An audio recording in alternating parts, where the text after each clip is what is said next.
Welcome back to Who on a Life Sentence. Today I'm gonna tell y'all about this guy that I think his name was David Green.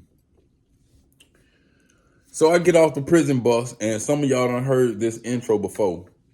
When I get off the bus to the prison bus, they have I'm getting off at Hayes State Prison. It's very different. There's a very different welcome from the welcome that I got at River State Prison. River State Prison was a lot brighter. They had a lot better attitudes. You could tell you were in a different place. And what I mean by that is, I'm sure that it's still this way now.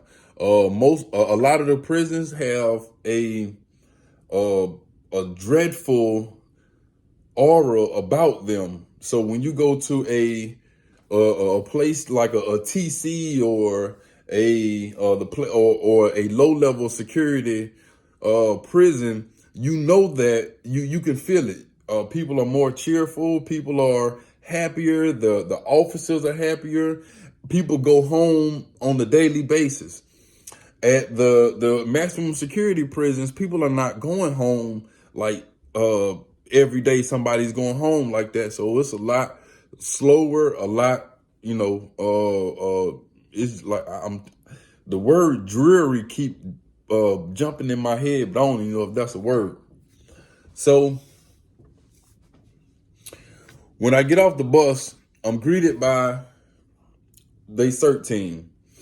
The only one that I remember from the CERT team was the smallest one. He was like real short white dude.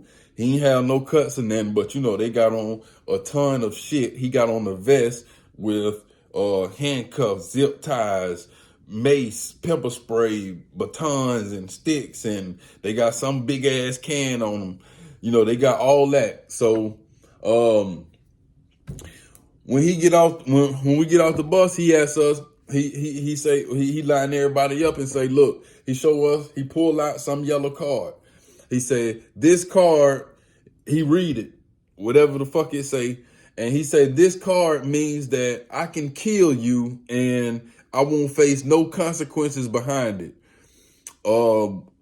Right now, he said something like, right now there's been 11 deaths, 5 from the inmates, 6 from the officers.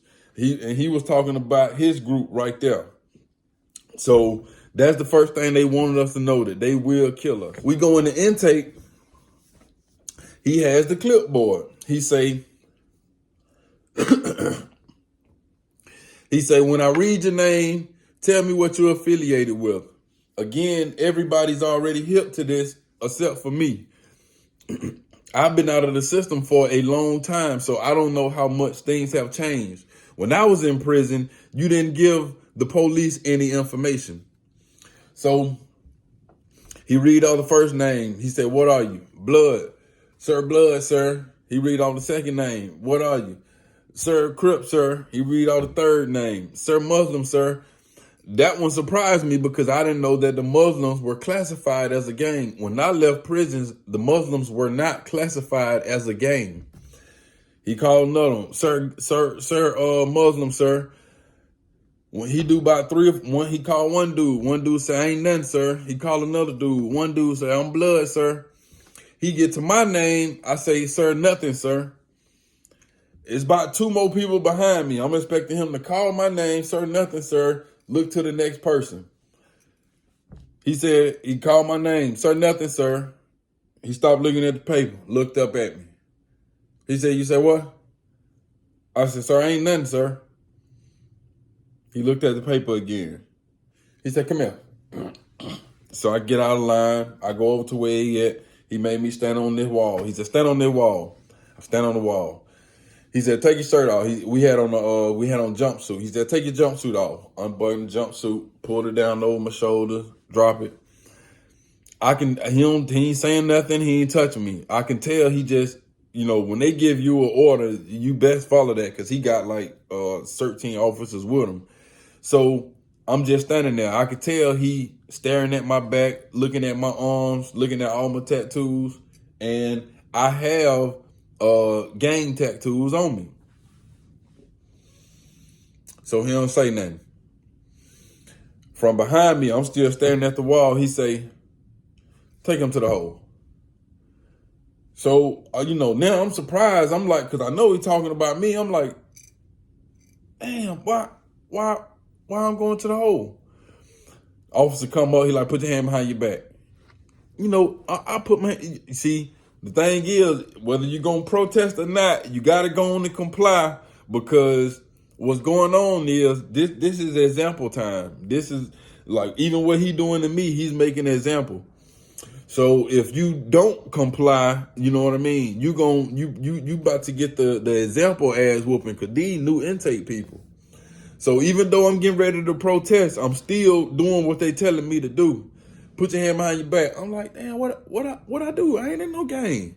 He like, yeah, man. He said, take you to the hole. So they let me put my after they let me put my jumpsuit up, put my hand behind my back. One arm reach down and grab my stuff. They walked me out the door. I only even finished my intake. As we walking over to the hole, the officer that got my arm, he like, man, why you ain't just tell him the truth? I'm like, bro, I did tell him the truth. I'm not in no game.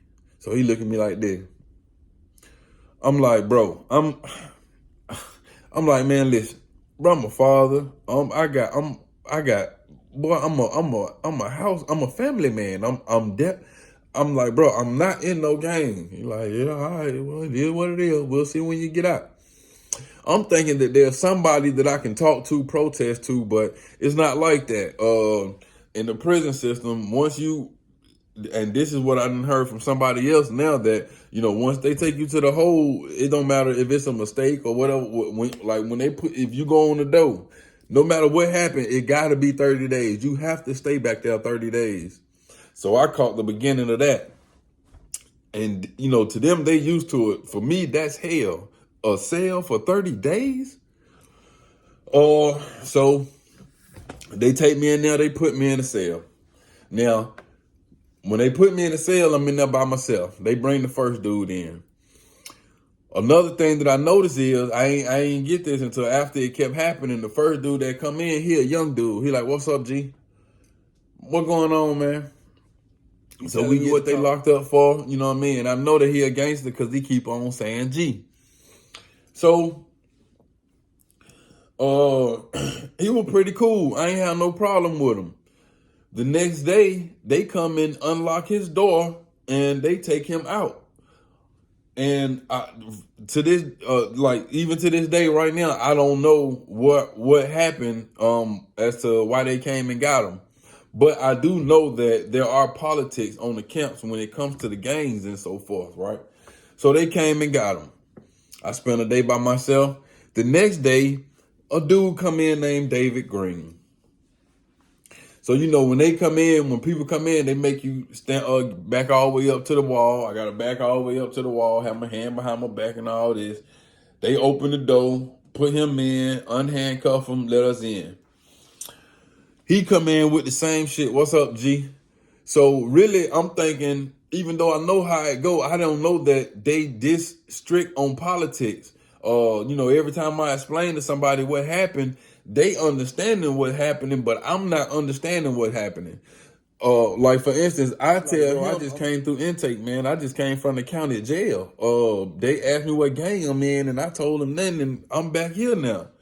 So he like, what gang you in? Bro, I ain't in no gang. He like, well, what you used to be in? Well, I used to be a gangster. He like, well, why you ain't say a gangster? I said, cause I ain't in no gang no more, bro. I got a job, nigga. I work at a grocery store. I ain't got no. He like, well, that's what they wanted to know, bro. Like that's what they wanted to put you. They would have had to put you with the gangsters. They'd have put you somewhere with the Bloods. It'd have been a problem. It'd have been. So I'm like, dang. So I'm thinking this dude, David Green, is okay. As time go on, like the rest of that day, the next day, he do his little talking, and for the most part, he cool. I see that he's one of the guys that have the net bag with the manila envelopes packed inside there. Most guys that do that, they are talking about they going back and forth with their case. They trying to get their case turned over. They got all kind of litigations. They got all kind of motions filed. They got all kind of disses and datas and appeals and all kind of paperwork. And that stuff is like real important to them, right? They don't give a damn about no food, but they gonna have that caseload, and you better not touch it. So he got one of those. I'm thinking, okay, this one of them nerd niggas, one of them case fighting ass niggas. Cool. One day he get to telling me a story. It's like the first or the second day I'm in there. He get to telling me the story, and I'm getting comfortable. I was in there first, so I was on the bottom bunk and he on the top bunk, right? So he get to telling me the story. You know, I get to getting comfortable. I'm listening to the story. So the problem with the story was it would never come to an end. He would be telling me about, I'm thinking he telling me about maybe the situation that got him in here, but he just it's so hard, it's hard to explain, because like first he telling me about him and an argument that he having with his girl, so he end up leaving. He end up leaving and went to go do this, and then he end up coming back. They get into another argument. He end up leaving again. He going to do this or do that, do this. So as I'm listening to him, one story just go into another story. He went from there to going to get with his homeboy, and they did something stupid. Then something else happened, and then some kind of way he on somebody's roof, and then some kind of way he hiding from this, and then some kind of way is so. None of the stories have like a clear end to them, and it's messing me up because, like I said, I'm not able to get any information from it, basically. So I'm listening to him. I'm falling asleep. I'm dozing off. I'm trying to listen to him. I end up falling asleep on him. Now, I'm not sure if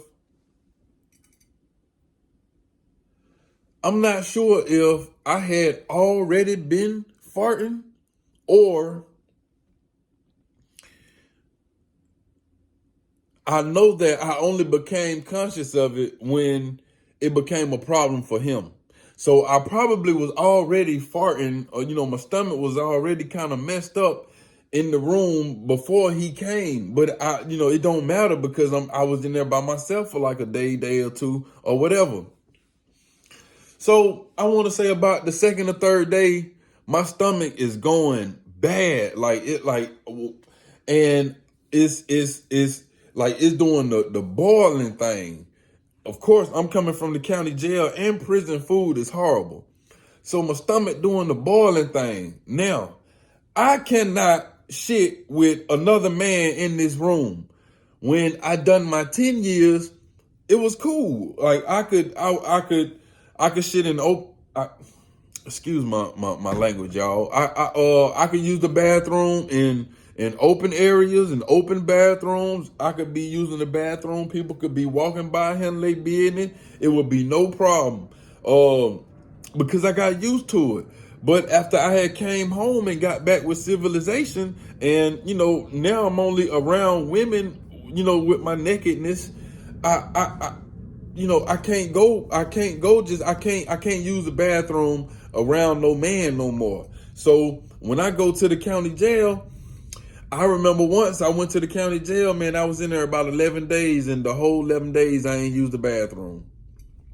Yeah, till one day my roommate decided to go like somewhere to wreck or something, and that was the only time I was able to use the bathroom. 11 days worth. But when I'm in the jail, I just can't. When I'm in this little cell with this dude, I can't use the bathroom. So my stomach messed up, and I'm probably constipated. So boom, the first night, every time I let one go, I remember like the first time or the second time, I would apologize, like, because I'm on the bottom bunk, he on the top. I'd be like, dang, excuse me, bro.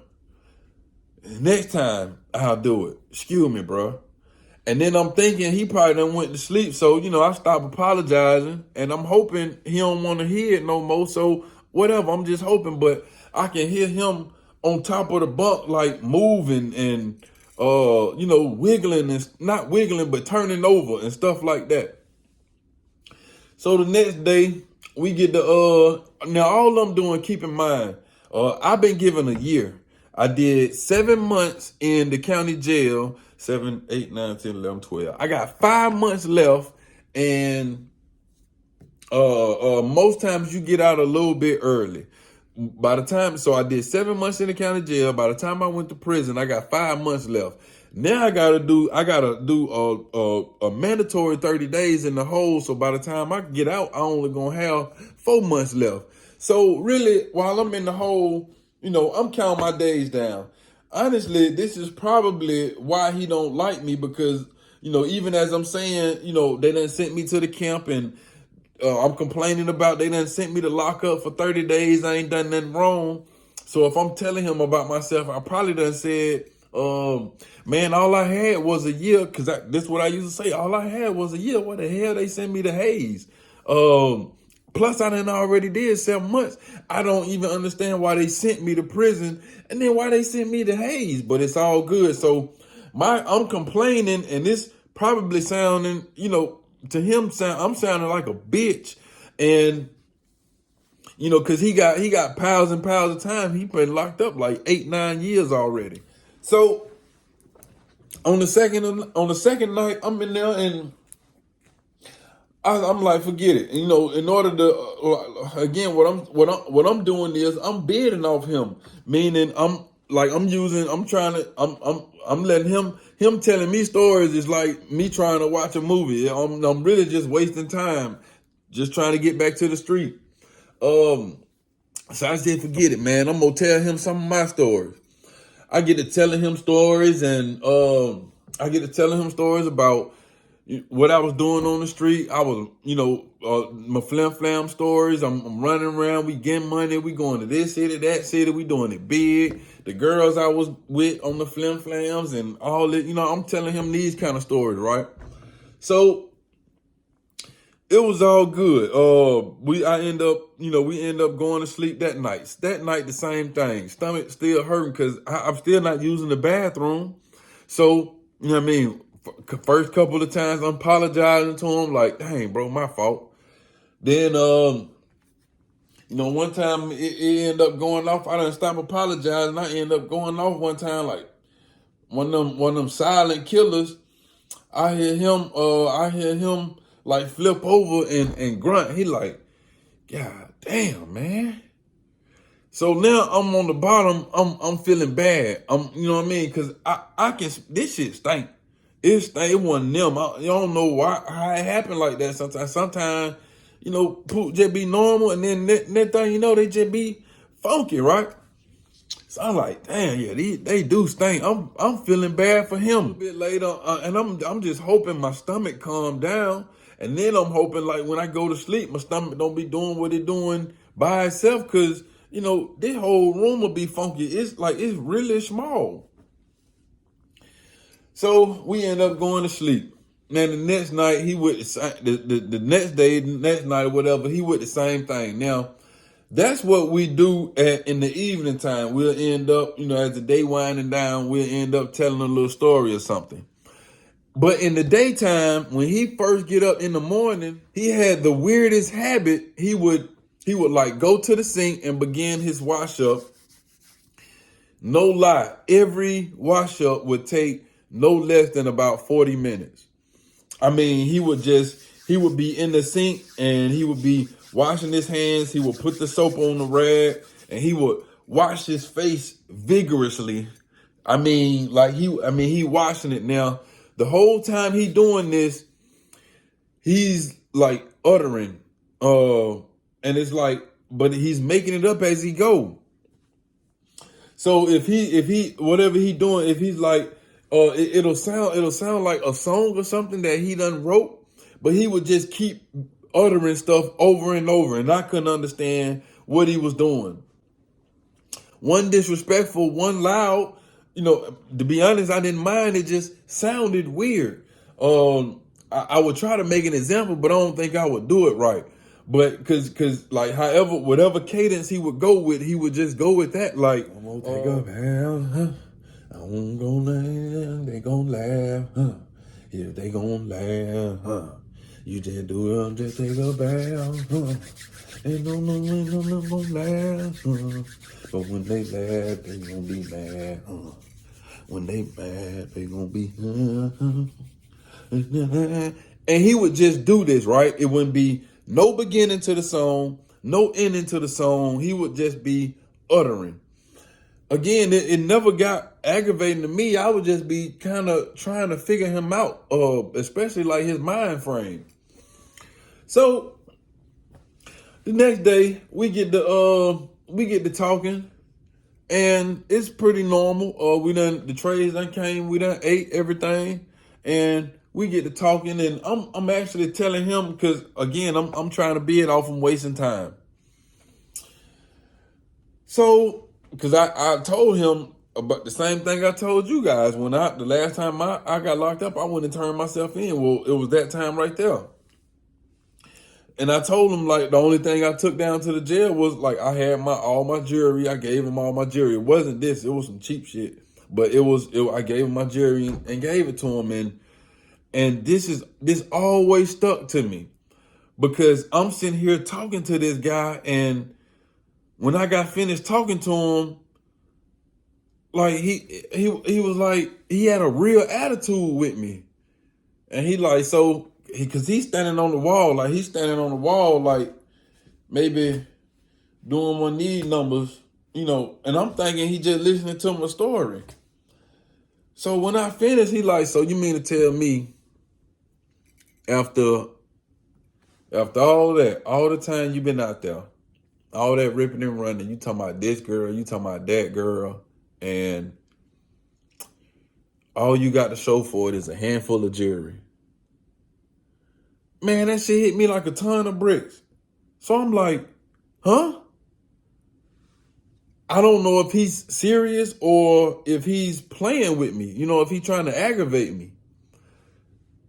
He like, so you saying, he stopped, he shook his head. Man, you pathetic. I'm like, so now I done determined to stop talking. I done stop talking.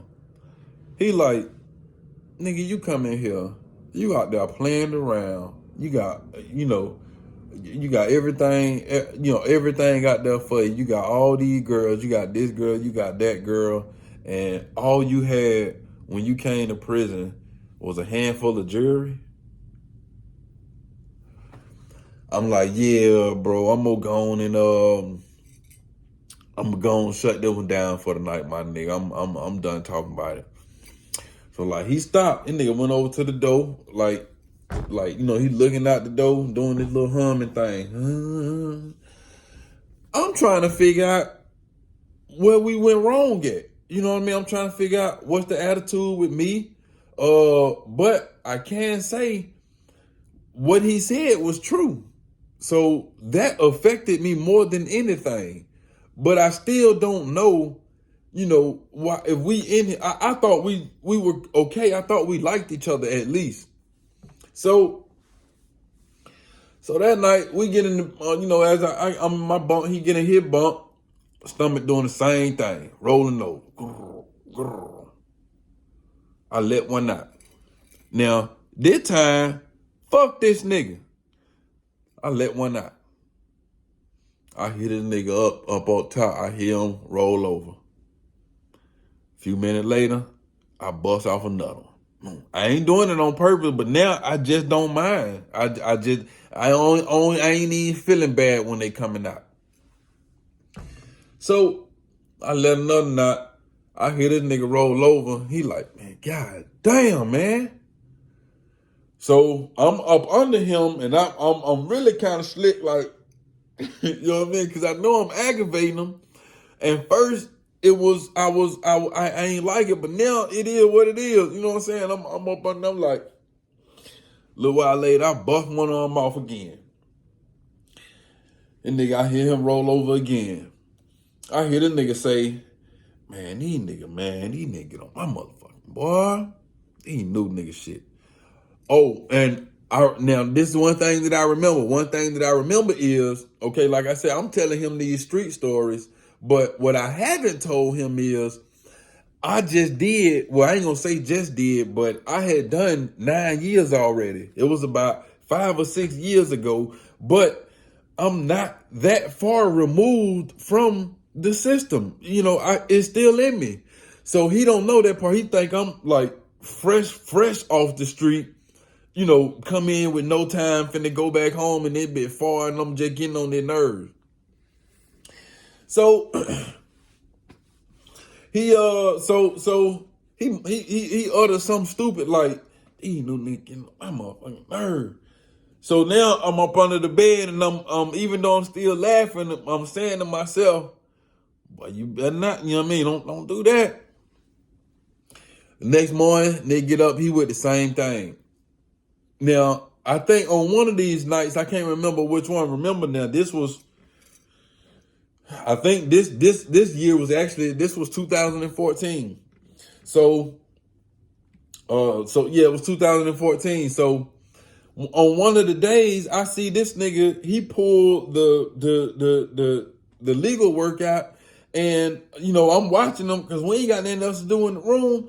I'm thinking he finna get to the legal work. He probably gonna explain some of his case or something like that. And when this nigga opened up the envelopes, he got little stupid ass, I guess you can call them raps, but they sound just like that shit he be humming. And I just can't believe he writing this bullshit down. Man, he got a pile of this shit. I thought this man had legal work. So I see him take one out and like he rapping. Man, this shit garbage. I'm talking about pure garbage. He rap it, put it back, take something else out. He rap it, garbage. I'm like, what the? I can't believe it. So now we kind of like enemies in the little room. We ain't talking to each other. And then when nighttime comes, same thing happen. I'm up on there. I'm busting them bitches off. Boom. I hear the nigga turn. He turned, face the wall. Busting them off. Boom. I hit a nigga. I'm talking about every time I fall, he roll over. Every time. He roll over.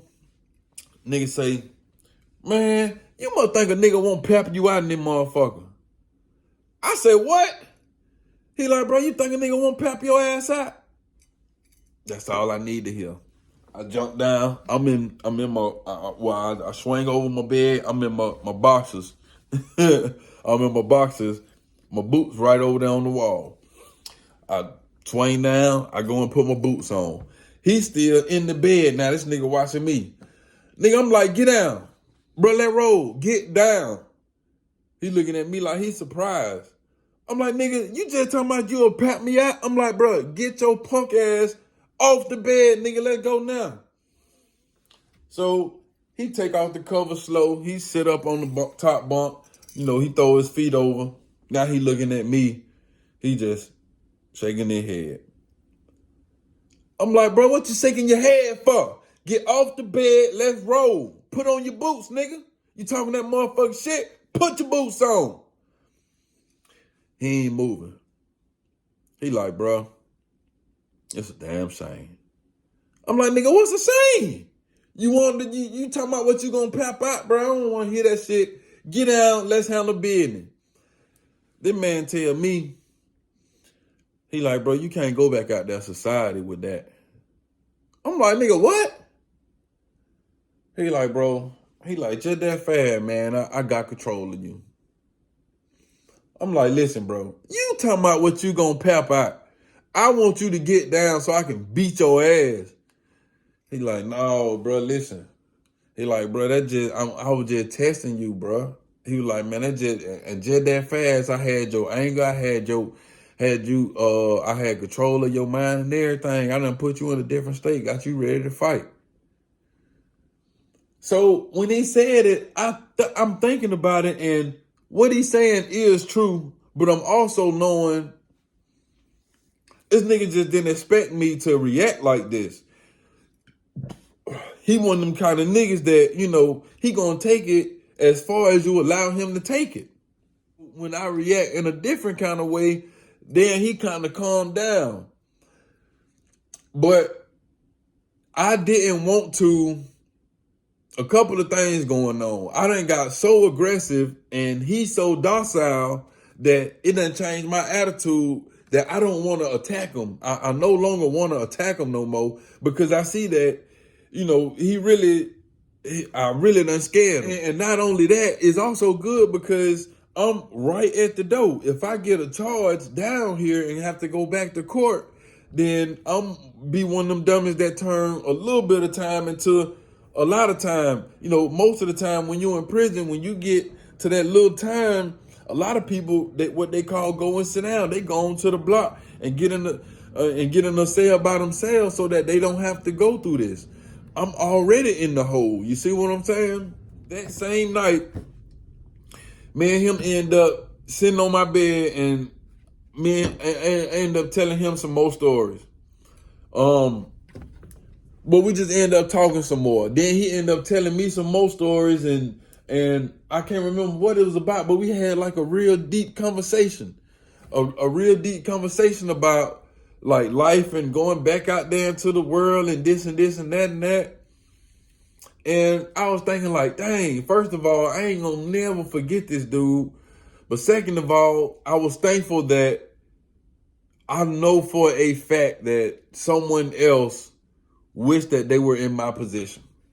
You know what I mean? I know that he was fucked up with the time, and I also know that he was jealous of the little time that I had. I'm in Hayes State Prison. I'm getting ready to go. So I was able to appreciate that.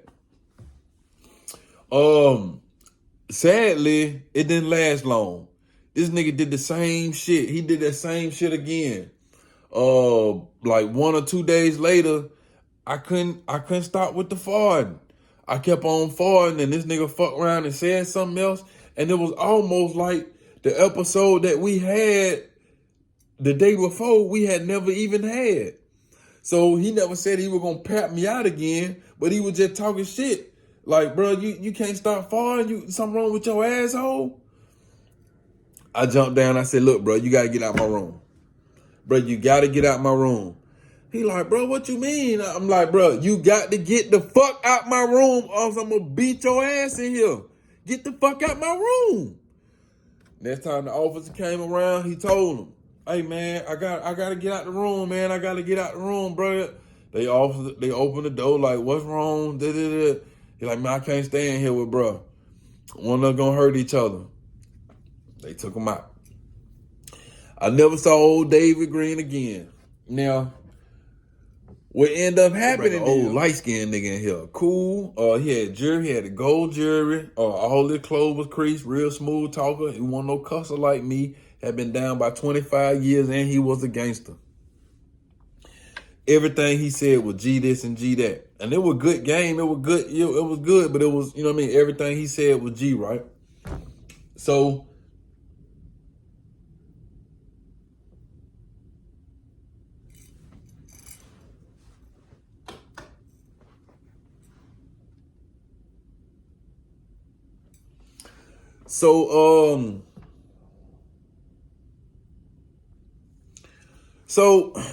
he knew I was also like, I told him, I explained to him what had happened with the other dude and all that, with the guy before him, and I'm getting ready to go to the street and all this and all that. He seemed pretty normal, and me and him were cool. We were all right.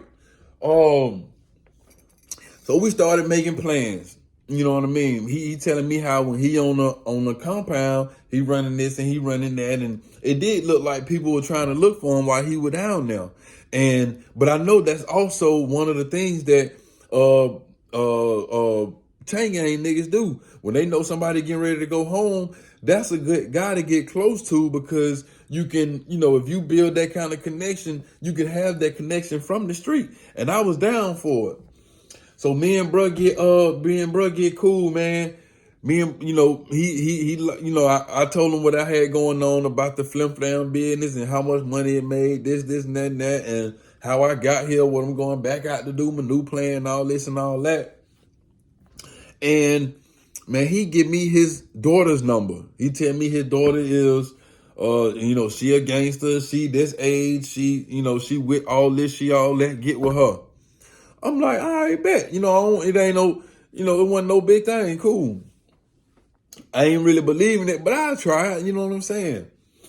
Man, I end up going when I get out, I end up going to one of my baby mama houses because to go stay because I ain't have nowhere to go. And she act like she didn't mind me dealing with other girls. Now bruh calling me the last gangster from the chain gang, he calling me and we talking. As we talking, my baby mama keep on creeping around to hear what I'm talking about, and I ain't hiding it. I'm like, yeah, I can do this, I can do that. We'll get with her. We can shoot down there, this.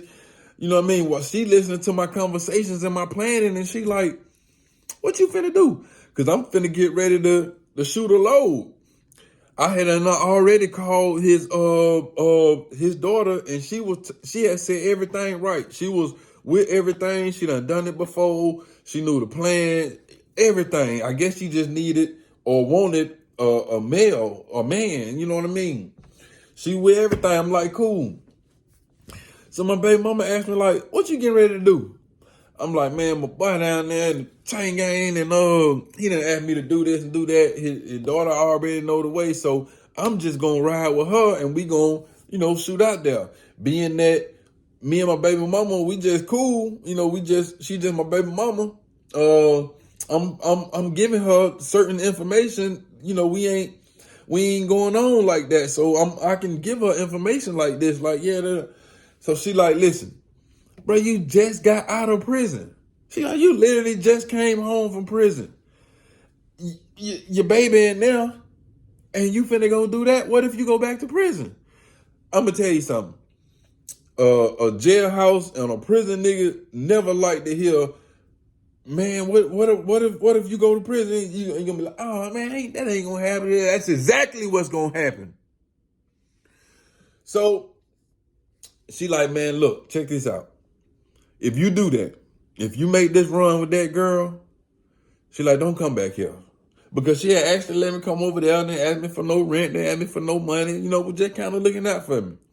She like, listen, if this what you got going on and you just determined to be a fuck up, if you go do that run, don't come back here. I was like, damn. So now that ultimatum probably saved a lot of stuff. I can honestly say that. I remember the daughter actually came and saw me at my baby mama house. We were sitting in the driveway, and man, she was a cute little chubby something, real pretty in the face, real cute in the face, but just chubby. She was that round. She had already had one little kid, short something, right? Already had one little kid. But like her baby daddy, he was a gangster and he was crazy. He was like already in prison for either murder, attempted murder, or some was going on. She had already shot somebody. She shot a dude that she was dealing with like before me or the dude before him. But that's one of the things that she was standing on. She had already shot, like it might have even been her baby daddy. She had already shot her. She was gangster too. So when my baby mama gave me the ultimatum, and Shawty came over there to see me. We in the driveway kicking and chilling. I'm trying to trying to figure out how I'm gonna let her know. It ain't no easy way, but I tell her like, look, Shawty, I ain't gonna be able to go on that trip. Man, this bitch turned from like nice to the devil. And she's like, damn, what you mean?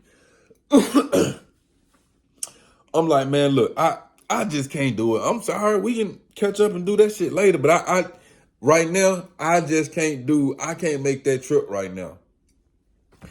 And she started talking about her daddy like he wasn't her daddy, like another nigga. Oh, we done told G Charles we don't come down here and G this. And the bitch and her whole speech went to gangster this and gangster that and this on the boss and you ain't real and then this. Nigga, get out my car. King said, man. I get out the car, slam the door. Boom. She put the, I'm to my peel out. Skirt. Boom. I ain't never see her again. If I'm not mistaken, I think she even sent me a threat or two through the phone. But I never responded, and I ended up blocking her. And I never ended up seeing or hearing from either one of them again. So, so yeah, man, that was my experience on my second day. On my second trip to prison.